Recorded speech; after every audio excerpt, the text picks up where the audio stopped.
If I'm a purchaser and I'm in charge of doing the planning and using the requisition worksheet or maybe the planning worksheet, I might want to create forecast for creating supply that will initiate that I'm making purchase orders that I can send to my vendors. If I'm using demand forecast, I have to be aware if I'm using sales forecast or component forecast. Let me show you the difference of those. And as a purchaser, I might need to set up both if I'm using the forecast. This means in the demand forecast, I might view it per month. And if I view both sales item and component items, I can see on my figures here that I made forecast on my bikes, for instance, which are directly sales items.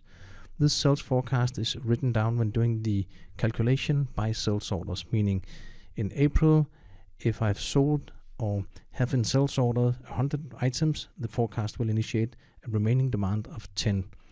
Whereas if I have a lot of RIM in sales order and that is a component forecast, let's see here if it's a sales forecast, I can see my bikes are sales forecast, so they are written down by sales orders.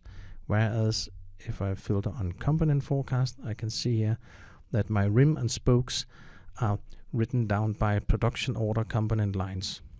So if I'm actually selling RIM and spokes, it will not write down those demands as a forecast, and I need to create sales forecast as well. So let's assume that I'm both want to forecast 160 going into production and whatever amount going into sales items on the RIM, maybe 100 like this.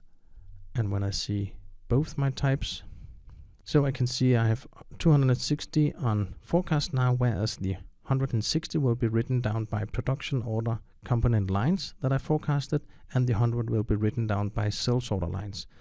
So if I have no production orders but 300 pieces on sales order, it will still have a demand of 160 pieces as a component demand. So I have to be aware of how I use demand forecasting that goes into my requisition worksheet.